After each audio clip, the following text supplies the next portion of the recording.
Affiliate Mirror links is to a DriveThru horror-themed RPG can be by found in the Parallel description Publishing, below. and it takes a lot of inspiration from Stranger Things, in particular the Upside Down, the alternate dimension where horror-themed creatures exist. You can play as either the Lost, who are people from the real world who got trapped in the mirror side, and then there are the Strange, which are the indigenous life forms that were created there. There's a lot of inspiration from Stranger Things, in particular the Upside Down, as I mentioned, being very similar to what Mirror Side is.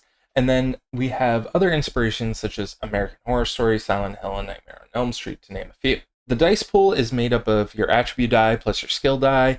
These dice can be anything from like a d6 to a d10 to a d12, and then you just add the one that is for your attribute and the one for your skill and roll them together to get your result. Your characters have traits which are called quirks that give you bonuses and burdens which give you penalties. As far as a game goes, it's an interesting concept, and maybe I'd run it as a one-shot, but it's very similar to a game that I played a lot of, which was the Firefly RPG, which I did run for a long-term campaign at one point. It definitely hits the Stranger Things vibe hard for me, and I could feel myself running it for such a campaign. The Legacy of Cthulhu is done by a Brazilian company called Minds Vision. Now, they did reach out to me to cover this at one point, but they didn't provide the rules for me, so I got the quick start rules myself and decided to delve into it on my own. Now, I'm really excited about this one. This one really had me thinking after I read the rules. But first off, the lore is that it takes place in a modern setting. However, after the Great Old Ones basically destroyed Earth. And now you're playing as a bunch of survivors who are trying to get supplies and hunker down as little Cthulhu monsters are running around killing people.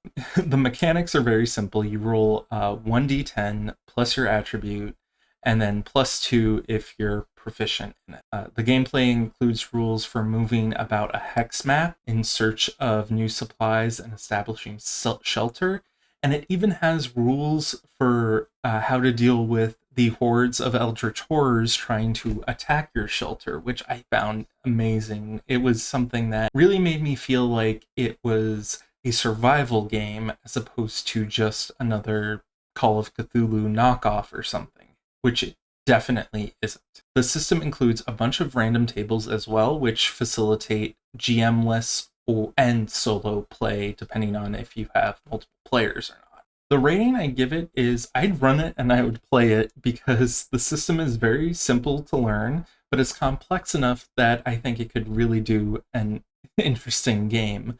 It would have to be a quick game though, because I feel like it doesn't really extend to a long-term campaign, or at least that's what I get from the quick start rules. If I had the full rules, maybe I'd be able to make a better call on that.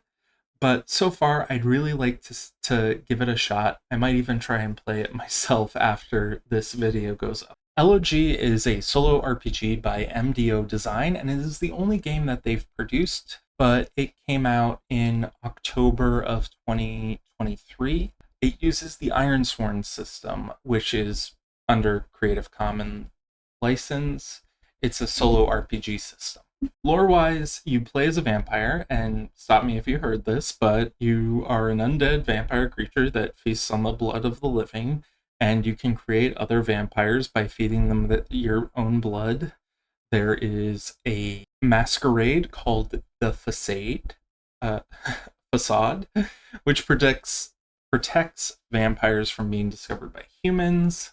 Vampire society is led by a queen who holds power over the city, and the thing that they have that is very unique is the elegy, which is a strong promise that a vampire makes.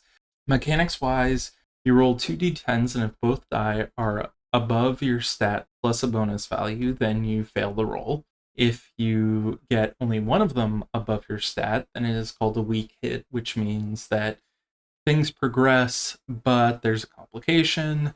And if both die are under your stat, that means that you succeed. Now, I would really like to try a one-shot with this. However, it's very inspired by Vampire the Requiem and Masquerade. I think I'd applaud them for making the setting a little bit more multiple choice than Vampire the Masquerade or Requiem.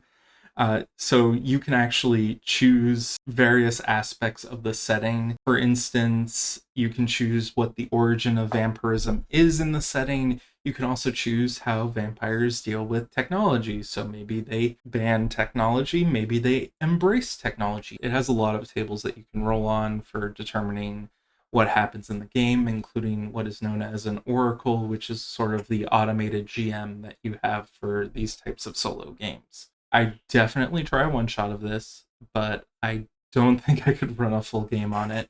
I think solo games really benefit from being a one shot. However, it's not doing too many different things for me to feel like I should be able to run it as full campaign or even ask a few friends to come over and play with me. I mean, it is a solo RPG, but I could make it a GM-less RPG pretty easily, I feel. Shout out to our patrons for supporting the channel.